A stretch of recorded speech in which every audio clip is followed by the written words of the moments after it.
You're listening to the official podcast of Bloodstock Open Air Festival.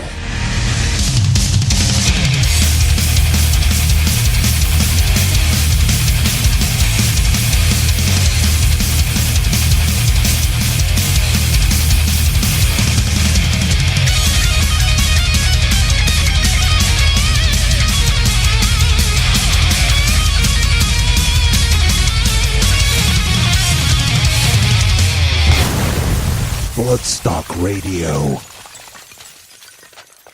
Yes, hello, good evening, and welcome to this week's edition of Bloodstock Radio, the official podcast of the Bloodstock Open Air Festival. My name is Squatter, and this is podcast number 64, and it's probably the most podcasty podcast that we've ever done, as it will consist almost entirely of an interview with the artist Eliran Kantor, although we will have a little bit of music chosen by him at the end.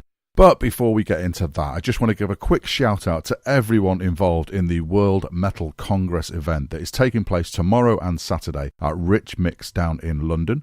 My dear friends Lena Metalina and Alex Miles and the team have put a lot of effort into it, and there are some great international bands playing, some amazing speakers over the weekend, including some good friends of mine, the awesome Sahil from Demonic Resurrection and Headbangers Kitchen, Dr. Jasmine Shadrach, Jake from May Saloon, and our very own Vicky Hungerford from Bloodstock Festival. So get down there if you can. All the details are at www.worldmetalcongress.org. Okay, so let's get straight into the show, starting off with our usual Metal to the Masses roundup. This is Bloodstock Radio. Hey, Butthead, what's this thing called Metal to the Masses? That's like how they decide who plays on the new Blood stage at Bloodstock. It's like a cage match between a bunch of metal bands. Cool! Cage match! Cage match! Settle down, Beavis. I just hope Simon Hall will pick the best ones. He's like the judge. I object, Your Honor. On what grounds? On the grounds that you suck. Sustained. I rest my case, Tool Bucket. That was cool. Hello there, Metal Universe. Elliot here from Metal to the Masses Bristol, informing you all that the road to Bloodstock is once again underway in our fair city, taking place at the Exchange on Old Market Street at various points throughout the first half of the year before our grand final extravaganza on Saturday, July 6th. Check out our Facebook page at M2TM Bristol to see when the next gig is and come to support the very best of the Southwest. Be there or be a shape with four sides of equal length. See you soon, and remember to stay heavy. Oh yeah! Hello, Jake from Sheffield Metal to the Masses here. After our penultimate heat, we must say congrats to Deltanaut and Son of Boar for going to the semi-finals. It is our last heat this Sunday at the Mulberry, £5 as always. We'll see you there. Good afternoon, good evening, good metal. I'm Coop from the Spoken Metal Show, and all throughout April and May I'll be hosting the Metal to the Masses Merseyside 2019. I'll be bringing you all the news and keeping you up to date with everything that goes down, interviewing the winners and talking to fans and musicians alike. I'll see you at the show. This is Steve reporting from Metal to the Masses Somerset, where faces were well and truly melted at Heat 2.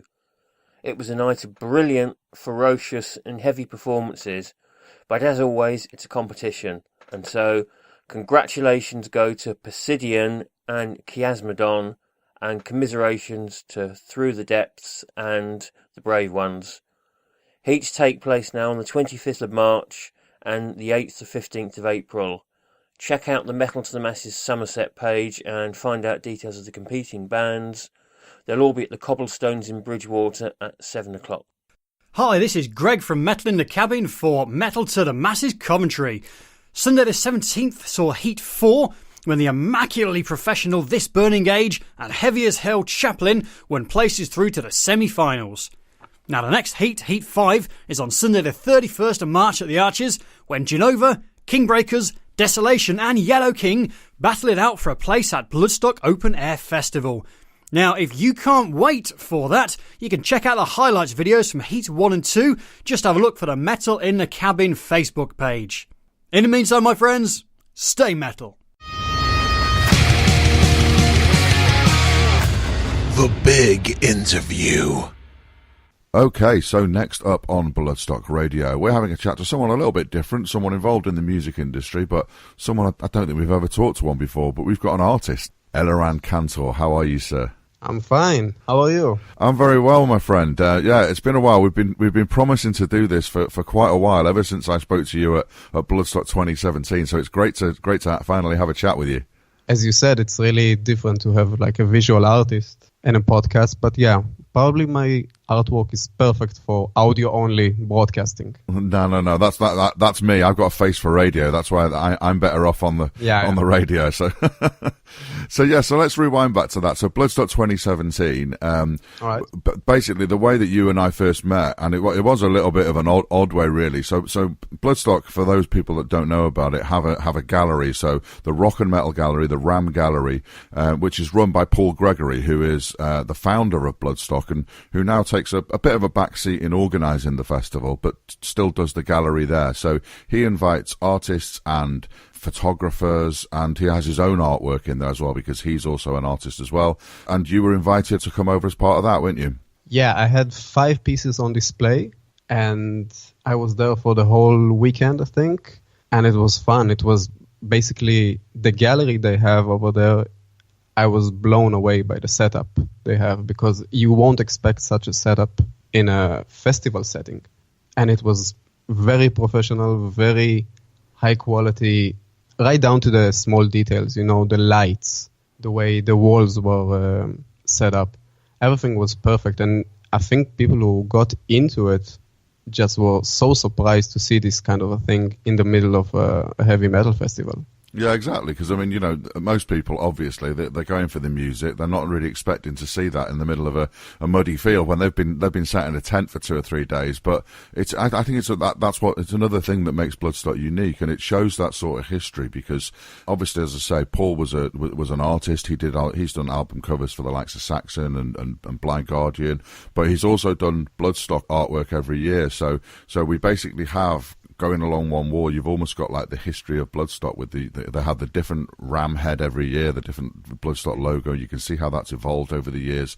But then they also have, as you say, guests like yourselves, and they usually have like last year we had a Judas Priest wall because they were obviously playing at the festival last year. So every year it's slightly different, but it's still got that Bloodstock running right the way through it. And Paul's work, which are like huge oil paintings, are the most impressive part of it, which is the most unexpected thing you can imagine going in there. Yeah, it's been great for us, obviously. I mean, you say about the lighting in there. I mean, for the likes of us, it wasn't great doing our Bloodstock TV videos in there. But but it was great. I mean, we interviewed Blind Guardian in front of a huge piece that was inspired by the Tolkien and things like that. He's done quite a lot of work with that, Paul Gregory. And then we also interviewed Amon Amarth that year in the Ram Gallery with Christian Sloan Hall, who was also exhibiting the same year that you were there. And again, you've got bands there with the artwork that's on their album covers and things. So it adds a great angle for us from Bloodstock TV to be able to involve that side of things as well. Oh yeah, and I'm really glad I got to meet Christian last year. Was it last year or 2 years ago already? Yeah, 2 years ago already, man. 2 years ago, yeah. And it was fun bringing the bands to see the artwork as well. Because after hours, we brought Testament in, we brought the guys from Hatebreed as well, guys from Cradle of Filth, guys from Napalm Death coming in to check out the museum. It's a very unordinary experience that you don't get anywhere else. Yeah, absolutely. And I say, you've got that sort of history because of Paul being the founder. And when we had Alien Weaponry there last year, they were making a documentary. So one of the guys that was making the documentary, he came to me because I had the connection with the band and said, "Can you tell me the history of Bloodstock?" And I said, if you just come through this door over here, I can show you the history and I can pass you over to Paul Gregory. And Paul Gregory gave him a guided tour and told him where Bloodstock had come from and all that. So, that's part of their documentary. They got told how the festival started and got a visual representation of that. So that's a really good angle as well to have for Bloodstock as well. I definitely recommend anyone that is going to Bloodstock for the first time this year or maybe wasn't aware that it's there should definitely check out the gallery. And you've got Andrew's guitars as well.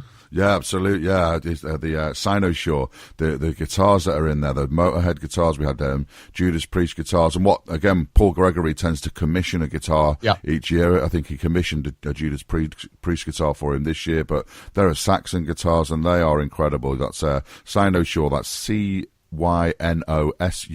If you guys want to have a look that up. That's why I said Andrew and I didn't say the name of the company, because I would butcher it for sure. Yeah, well, I'm not even sure that you pronounce it like that. But again, he's a great guy, and the fact that you've got these sort of people there to talk to you about their creation as well. That's the big thing about it. It's not just pictures. We had Crusher there last year.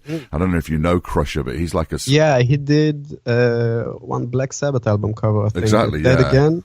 Yeah, he does. And he did the Aussie logo, I think. Yeah, right? He did the little bat, the little tiny little bat logo. It's spiky one. Crusher's like an institution over here. He's like the Father Christmas of metal, and he's just such a great guy. He used to be on like TV shows here in the 80s and that. Everyone sees him walking around. He does like the announcements on stage, and I didn't even know he was an artist until we interviewed him there last year. So it's great to have that sort of additional thing to the festival. The UK has had a big role in the world of album covers. You had Hypnosis, who did everything for Pink Floyd, Led Zeppelin, Peter Gabriel. They did some classic stuff. And I think, you've got a huge part in it. Returning to how you and I met, Paul had asked us ahead of the festival, said, would it be possible for you to interview some of the artists? And I was like, yeah, okay, cool, yeah, we'll do that. So I think on maybe the Friday or the Saturday, this guy comes wandering out and just sort of says, hey, do you want to maybe interview the artists? And I was like, yeah, where are they? And you said, I am one of the artists, and you introduced yourself as Eliran Kantor, and I'm just thinking, for some reason, I had this sort of old guy in my head. And I knew your name. I knew the name Eliran Kantor, but I kind of had this vision, and this young sort of early 30s guy comes wandering over and says, I'm Eliran Kantor. That was a shock for me. Do you get that a lot? I do get it a lot. I mean, doing these exhibitions and festivals taught me that, it feels so megalomaniac, but I think we all have to, all artists in such a setting need to have a photo of them right at the entrance with their name on it, so people will know how they look like. Yeah. Because we usually appear in name only in credits and in press releases, and maybe, at the end of the booklet, naturally. Yeah. But people know the name, but they have no idea how we look like. Well, exactly. I mean, just off the top of my head, Derek Riggs, who one of the most famous, artwork people for Iron Maiden, I have no idea what that guy looks like. No idea whatsoever. Now I know how it looks like, but I can't remember which record was it, but during the 80s, he appeared in one of the booklets. Yeah. I can't remember which one, but he was inside of like this medieval armor. Yeah. So you couldn't even see his face in any way. So for like a decade, nobody knew how he looks like. But afterwards, when he had his like website set up and he started being interviewed, then his face got out a little bit, and you can see how it looks like. And now I can identify him if I walk down the street. Okay, so let's get back to you then, and how you got started in this industry. Because was it something that you definitely wanted to get into as an artist, to the arena of music and album covers, or was it just something that sort of happened along? Where did you first get involved? I think it happened naturally in an organic way, because I was part of like the local music scene as a fan. I knew guys that were in bands. I went to shows back in about 98 to 2002, I think. I was active in like online message boards, talking to people, being involved in the local scene. And after a while, I would just upload some of my artwork, and bands started contacting me and asking me to be part of the records. Okay. I mean, I started out doing actually murals. I would paint on walls. I would paint on my own bedroom walls, and then friends' walls, and then friends who were in bands. And afterwards, just few local metal bands saw these and asked me to do their album cover designs. And just rolled on from that point on, by word of mouth.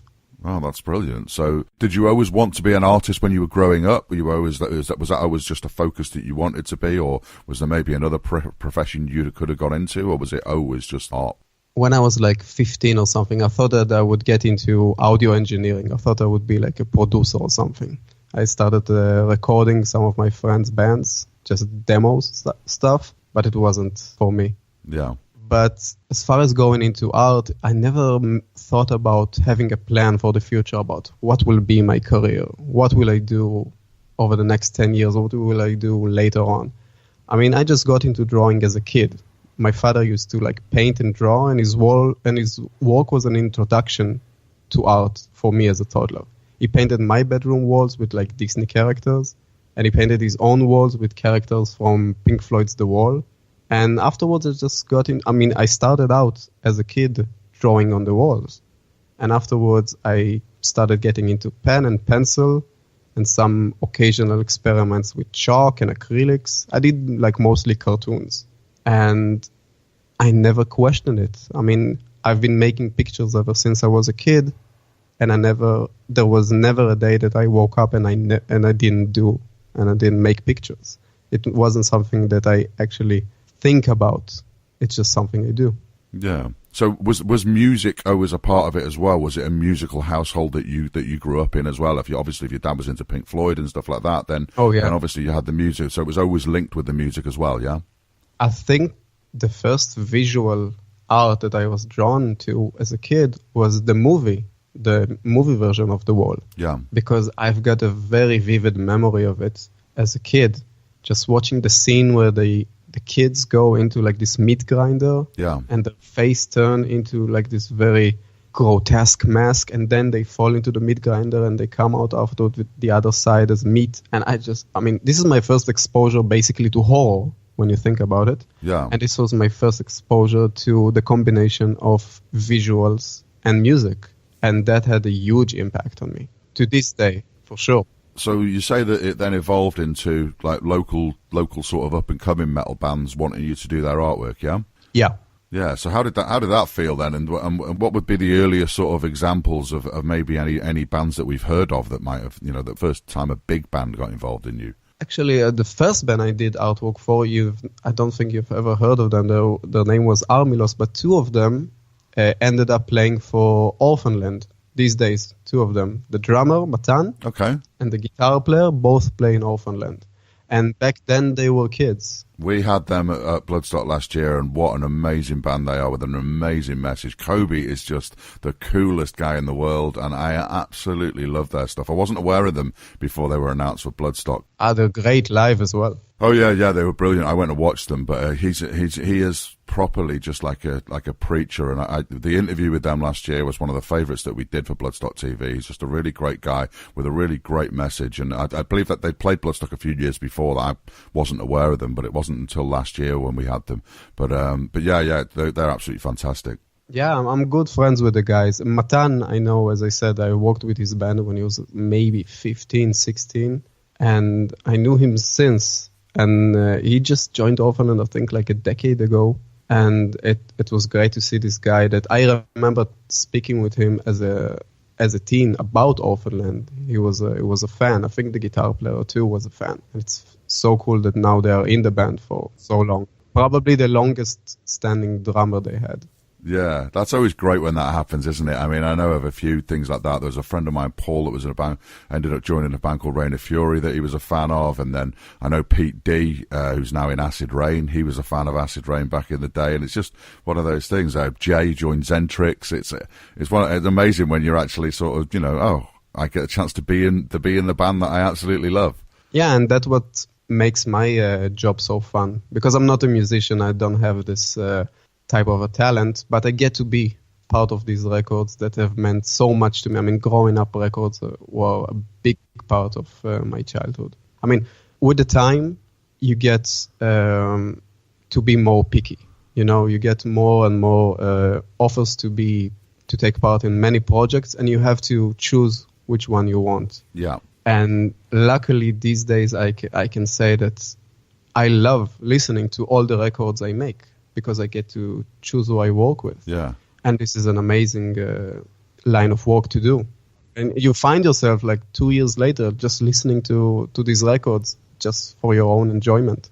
Yeah, absolutely. And I'm similar to you. I have no musical talent whatsoever. So to be involved in the music industry is anyway. I mean, I mentioned Zentrix and Acid Rain. They were bands that I loved back when I was like 18, and now I'm friends with them and I get to chat to them and I can interview them. And H from Acid Rain, who was, just this legendary character when I was 18, he's now friends of mine. He's regular on the podcast and it's crazy how those sort of things work. Anything that you can have to get involved with something that you're passionate about is always great, isn't it?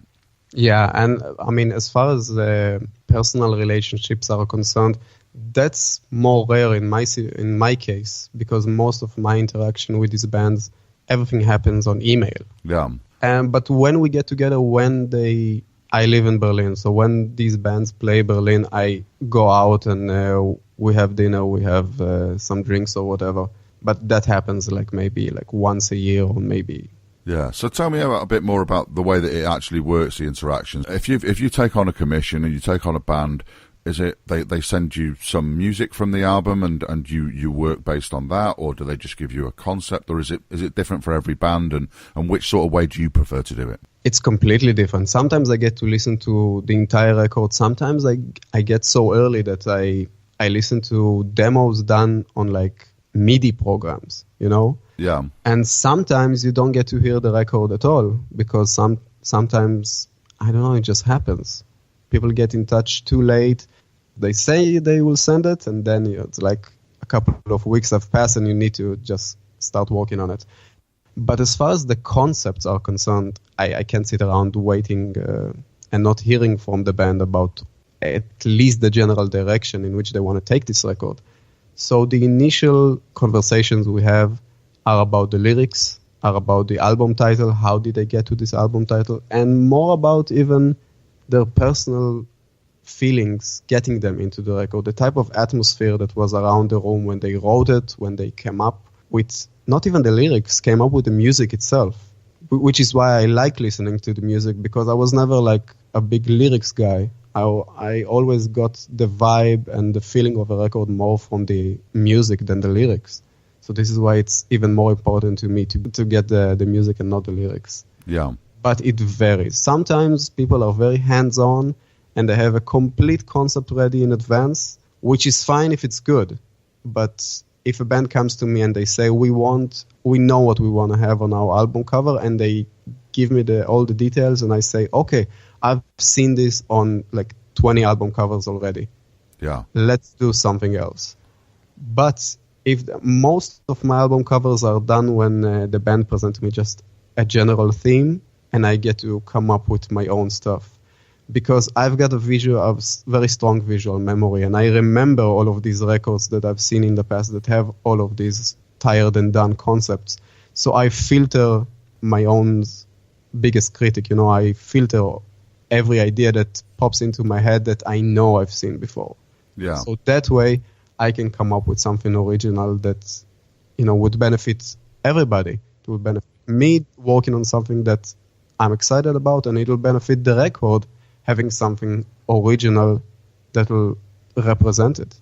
Yeah, that makes absolute sense, because obviously, they're musicians, they're not artists, so you can have an idea, a rough idea, but then it should basically be, you're the creative artist guy, you're the one that's thinking it, but that must be... No, actually, I want to interrupt you there and say there's no ego about it. If the band comes to me and they have an amazing idea, then we go with it.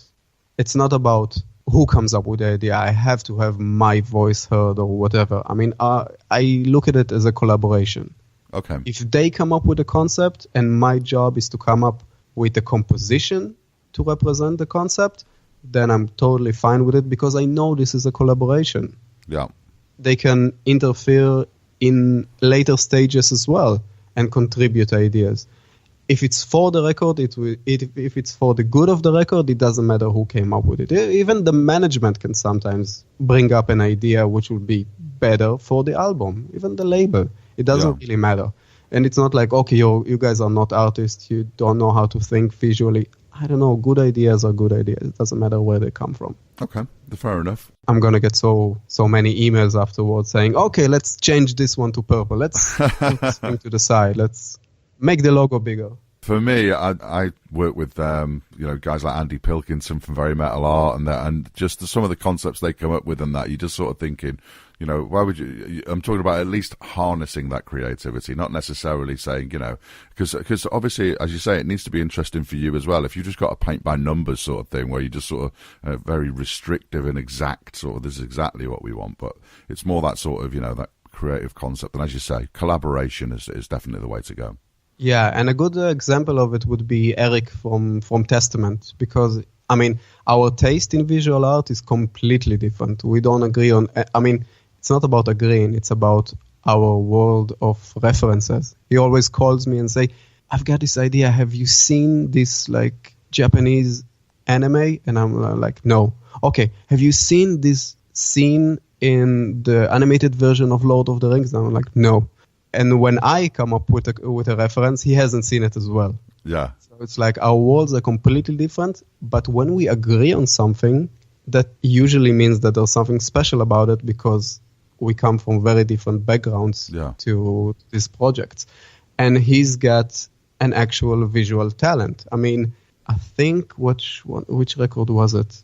Formation of Damnation was based on his pencil drawing. Okay. He drafted the entire album cover, and I didn't have to change a thing. I just fleshed it out as it is.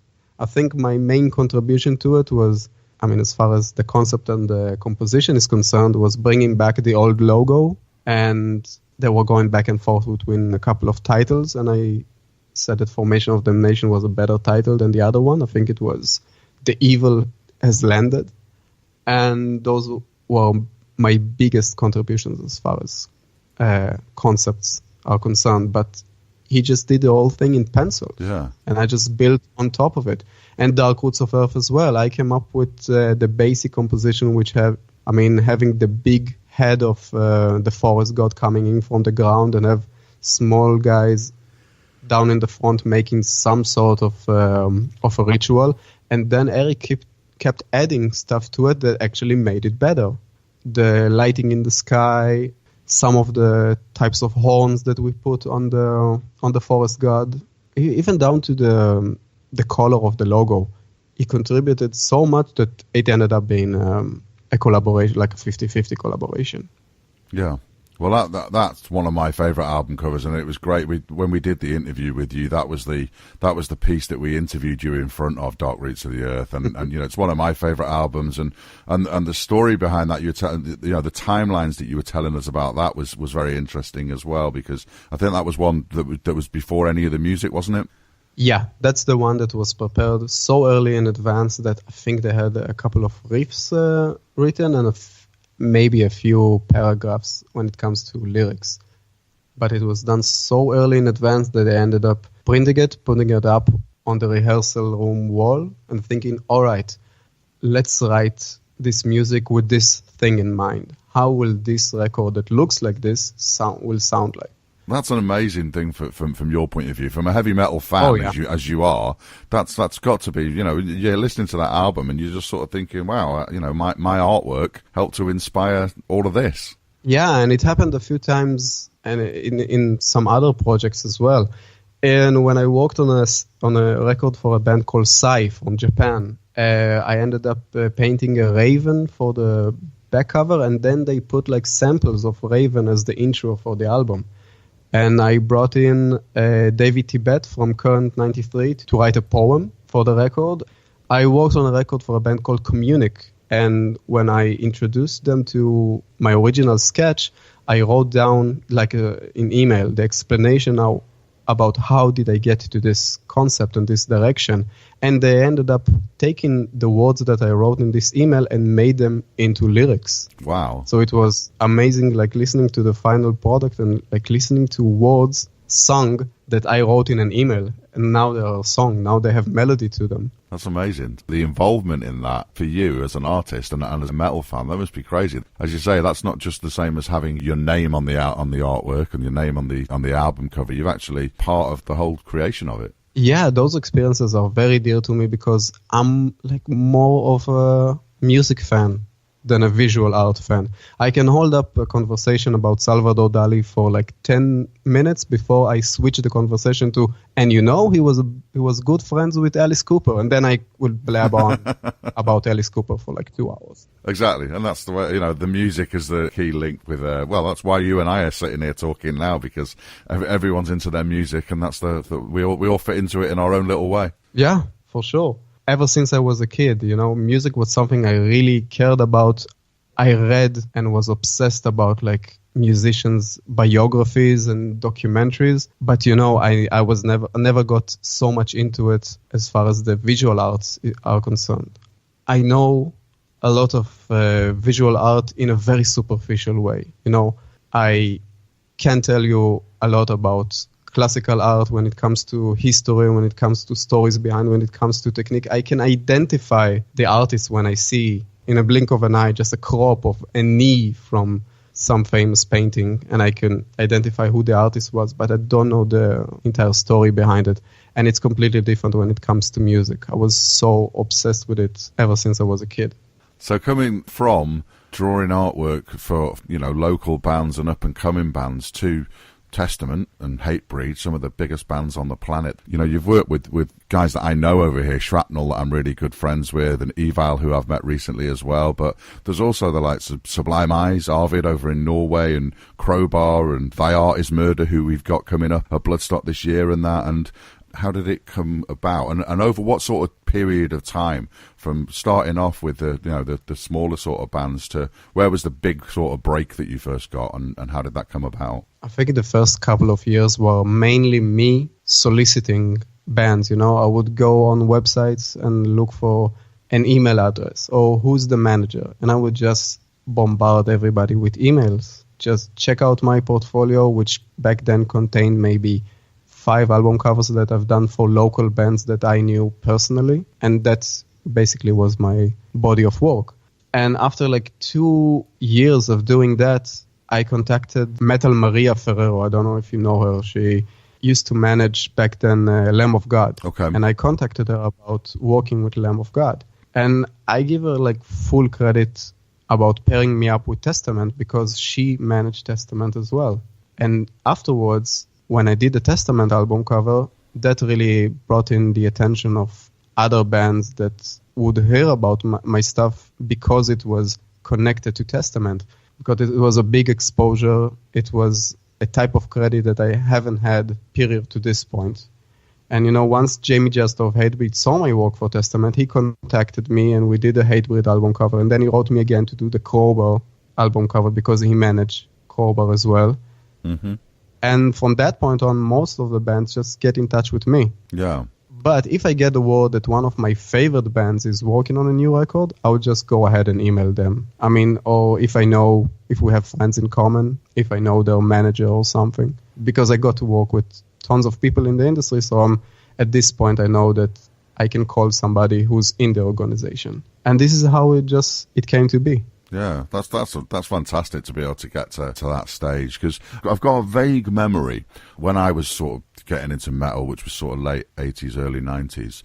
So there's 2 album covers in particular, and I seem to remember reading that one almost became the other. So the 2 I've got, and I don't know if it's true, I don't know if it's even what I remember, but Obituary, Cause of Death, the one with the big red eye on it, mm-hmm. and Sepultura, Arise, which has also got an eye at the top of it, and it's sort of, brown sort of coloured. But I sort of remember reading that the artist had almost, one had nearly become the other, if you know what I mean. And it was, yeah. And was it the case that you would have album covers just designed, just literally a generic heavy metal looking album cover, and then you might tout that around to bands to sort of say, would you like this to be your album cover? Is that kind of the way that it's sometimes works starting off and getting going?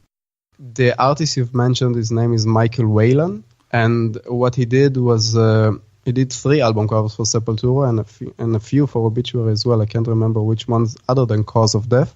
But the story was that Max from Sepultura was very interested in what became Cause of Death, but the label Roadrunner said, okay, no, we're going to reserve it for the Obituary album cover, and that's how they got Beneath the Remains, which was another already done painting by Michael Whelan.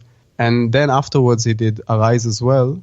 As far as I'm concerned, I do have a few personal works that I have that are already finished that bands can just get a license for. But usually, ever since I got into this profession, I've been so overwhelmed with commissions that I don't get much of a chance to do my own work.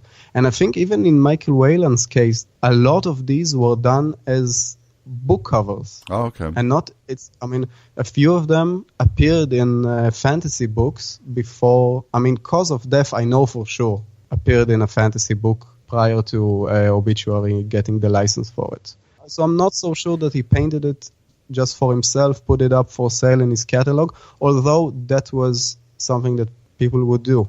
Because you had no internet or whatever back then, you would just paint for yourself, get some scans of it, get a printed catalog, and just send it to record labels. So the record labels could just scroll through the catalog and pick out what they want. And it would make so much sense using this method than doing commissions, because back then commissions were done so slowly because of the old way of communicating. I remember seeing like scans of drafts from the Death album covers, and they were faxed. And then in order to get notes back, you had to fax it again. And so much information would be lost in this method. And just scheduling phone calls in order to give out some feedback about the process. These days, you won't never have it because you can send out an email today, and even if the guy is in the other end of the world, he will get it the next day, and when he wakes up. You don't have to schedule like a phone call with him just to give a few lines of feedback on work. So these days, commissions make a little bit more sense than back in the 80s and 90s. Those two particular album covers have always stayed with me, so it just shows how much of a connection there is with the artwork and the actual music as well, because, you know, particularly in metal albums, I mean, you know, most other genres of music, you've usually got the artist just sort of sitting there, or you've got something, but to have these actual creations, metal album covers are, you know, we mentioned Iron Maiden earlier on, they've got iconic album covers, but it's such a big connection with the music and with the albums in particular, isn't it? Because it's like the same as what a soundtrack can do for a movie scene. When you couple like sonic art with visual art, you just add another dimension that, you know, it directs the listener's imagination. And it gets you closer as a listener. It gets you closer to what you, as a listener and as a musician, gets you closer to how you want your music to be perceived and experienced. So is that changing with the advent of digital music and streaming and the fact that there's no vinyl anymore? So even if you just look at it, people buying a CD rather than a vinyl, that just in terms of the size, you know, that's already a 12 centimeters by 12 centimeters, where before you would have had a 12-inch, you know, version of it as well. So do you think that connection's actually being lost in time as people are just sort of streaming the music and some of them don't even see the album artwork? It was lost in the transition from vinyl to CDs, because as you said, from 12-inch to 12 centimeters. But today, as far as streaming is concerned, there's a misconception that it's totally lost because you get like maybe how many centimeters you have on your phone. I mean, the width is like, 5, 6 tops? Yeah. But the level of details is exactly the same, because when you send an album cover to print in like 12 centimeters in 300 dpi resolution, you send 1,500 pixels of details. And right now you've got new phones that have a resolution much higher than 300 dpi. You've got 450 up to 560, and 560 is almost twice than 300. Yeah. The file you have on these phones is like 1,400 and something, which is almost like 1,500 for the CD. So you get exactly the same amount of details. So actually these days, when I see people just never getting to see my artwork printed on a CD, that doesn't bum me the least bit, because they see exactly the same amount of details on their phones, and that's fine.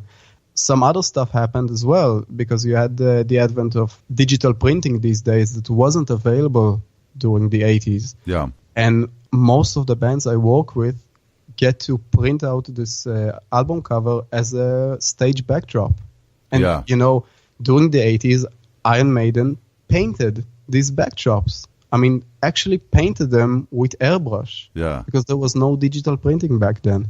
And nowadays, the access to digital printing when it comes to stage designs and even short-run T-shirt printmaking makes it so that small bands can have full color representation of this artwork on T-shirts as well, which wasn't available back then.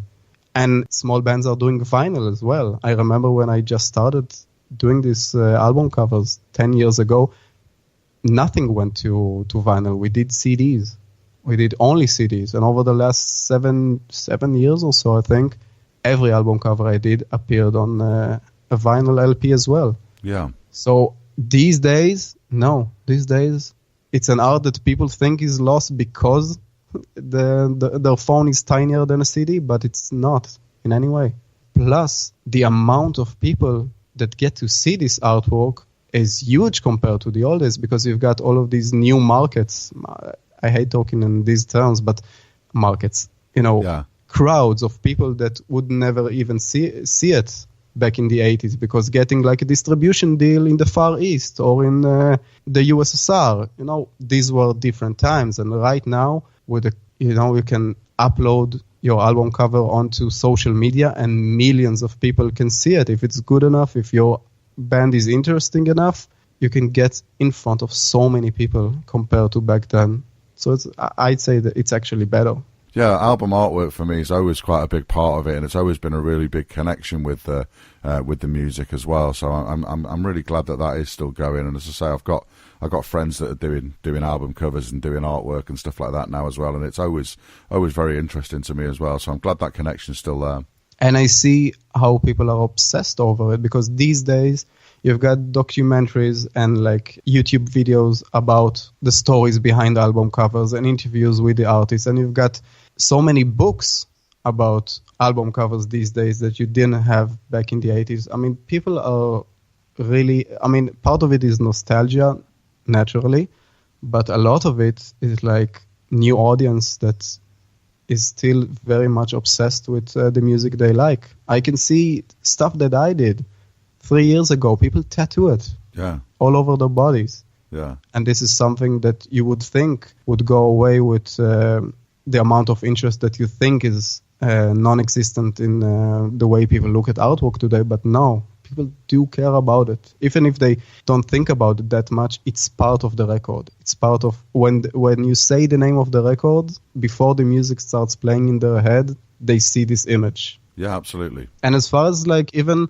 its benefit to the bands is concerned, I remember during the late 90s, I got to listen to basically every heavy metal album that I could get my hands on. It wasn't about having so much to listen to that you don't get to listen to even a fraction of it, which is what happens today.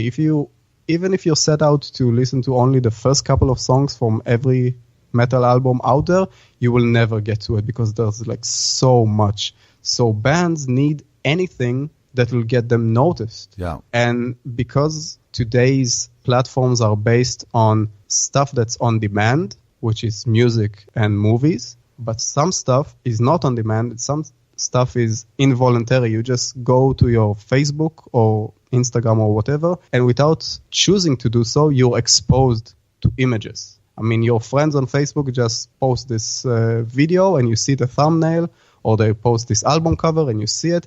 You didn't ask for it, but you saw it, and it took like 2 seconds to observe it and to get it. And then if you're interested, then you can choose voluntarily to play the song. Yeah. Music that doesn't just start on its own. You have to give it like permission. It's on demand these days. Yeah. But images are not. So bands need anything that will get people to click on the songs and check it out, which can be anything, which can be album covers, which can be videos, band photos, logos, whatever. Yeah, absolutely. And I think you're right. If that is usually that image that you get in your head, if someone mentions, just say Arise to me, that's the first thing I think of is the album cover. I don't think of the music straight away. Do you know the story about Arise, about the small detail that Max changed? Go ahead.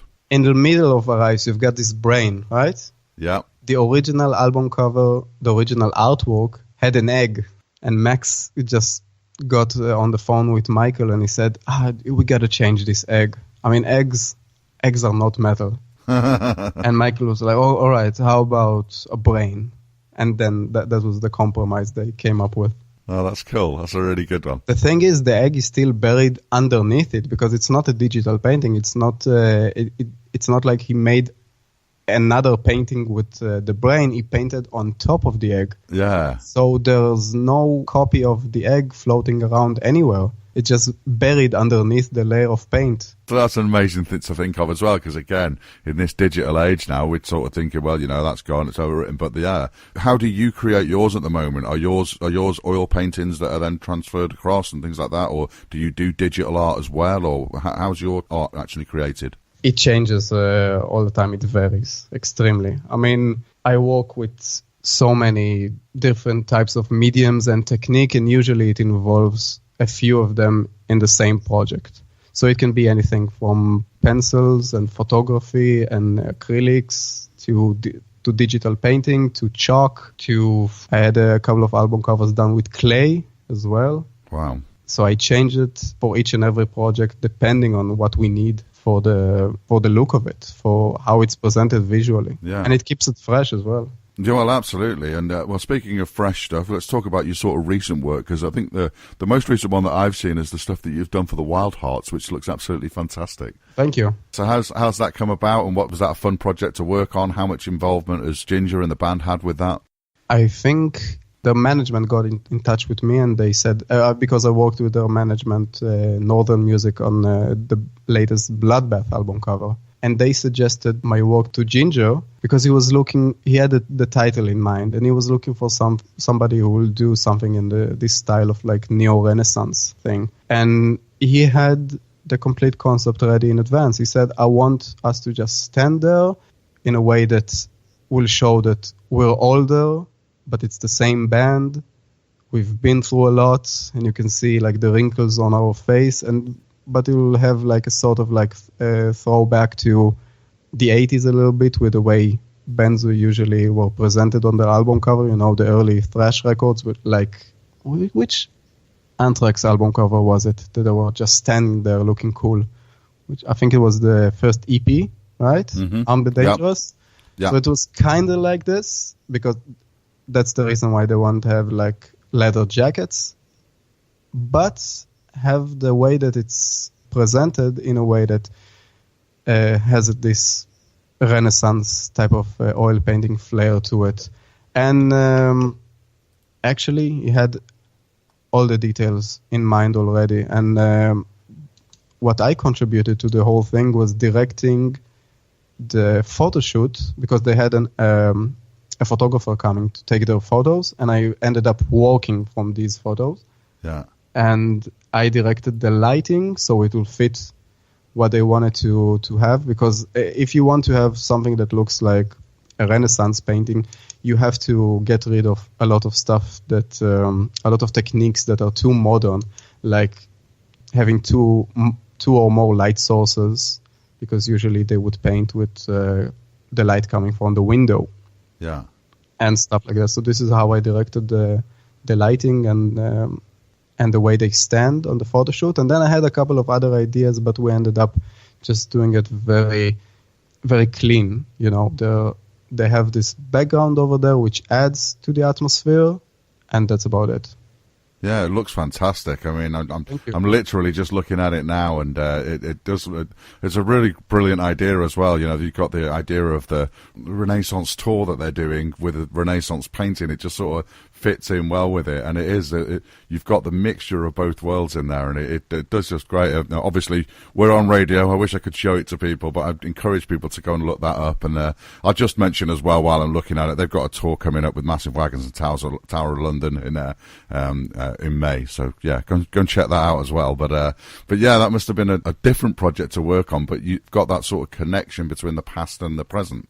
Oh yeah, because I mean, as far as it being different, I think this is like the third time out of over 100 album covers that I got to do a portrait. Because 10 years ago I was commissioned to do a portrait of Guar for one of their albums, and like simultaneously while working on the Wild Hearts album cover, I worked on the new solo album by Andy Black from Black Veil Brides, and that was also a portrait in which I had to get the likeness right. Yeah. Because this is another challenge that you get. You have to get the likeness right. Yeah. So this was very different. But I was so happy that they approached me because I was always a big Wild Hearts fan. Yeah. The debut album and Fuck were both records that I get to play very often. And again, that's great that you say you're in a position now in your career where you can sort of pick and choose who you want to work with, and if you see that a band's got an album coming out, then you can sort of pitch to try to get involved in it and things like that, and you're sort of at that level now. So what else have you got that you can tell us about? What else have you got in the pipeline at the moment, and any others that you can tell us about that we might be seeing later on in the year, maybe? There's a New Testament album cover in the works, but it's in like writing stages. So we're brainstorming ideas for the album cover. Same regarding a new Atheist album.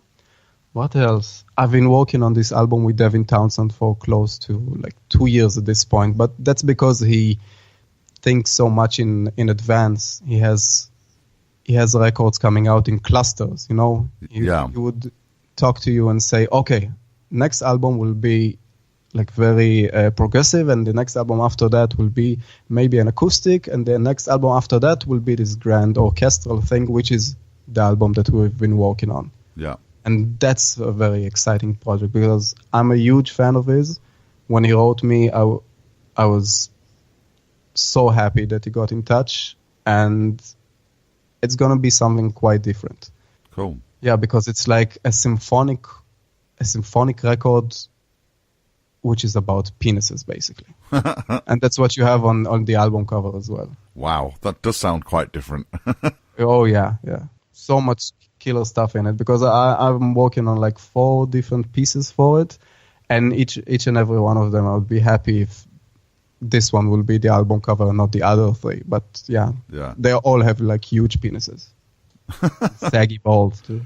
Well, that sounds like something to look forward to, I guess. Yeah, I know, but it does have a lot in common with my more neoclassical stuff, plus the saggy balls and huge penises. Fair enough. So, are there any bands that you haven't worked with yet that you would really like to? This is your chance to sort of name drop a few, and maybe sort of anyone that's listening has got any connections with them. Yeah, if anybody from the Iron Maiden, Metallica camp is listening, hi. But yeah, no. With all of my favorite bands, basically. It doesn't matter if they're underground, and doesn't matter if they're so huge. I would naturally love to work with all of my favorite bands.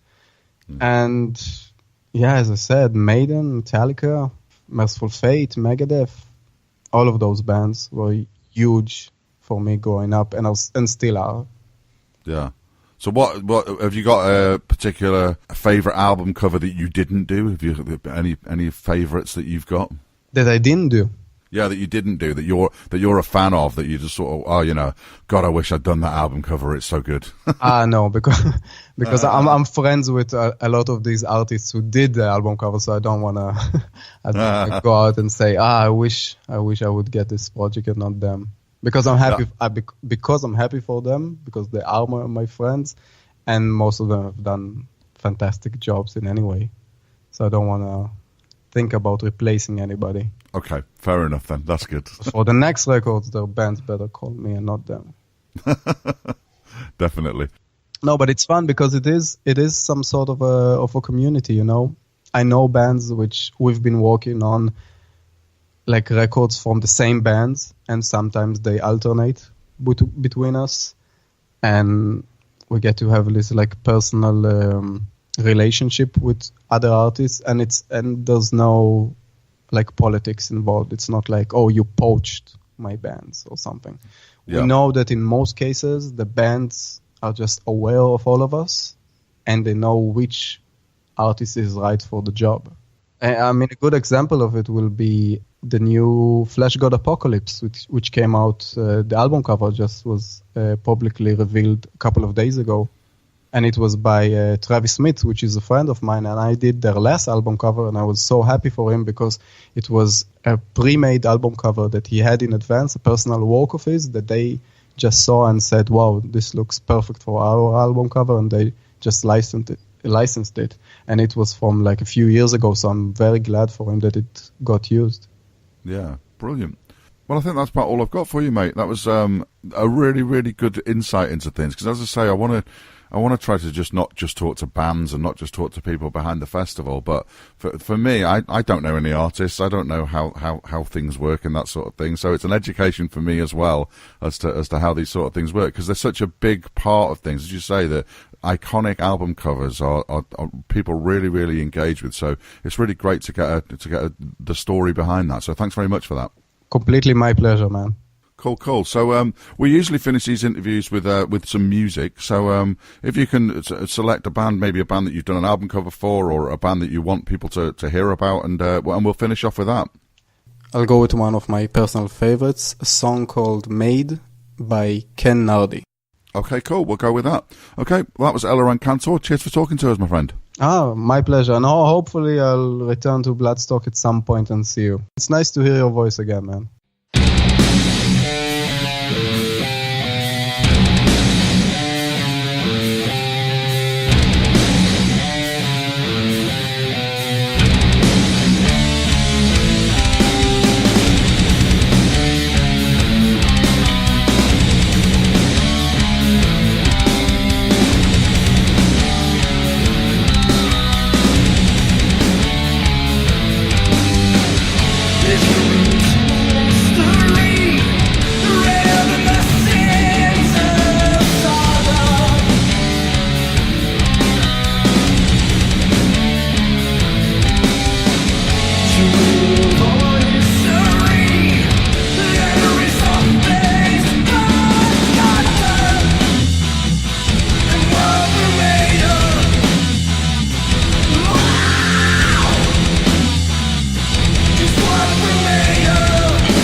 By the fans, for the fans. Bloodstock Radio.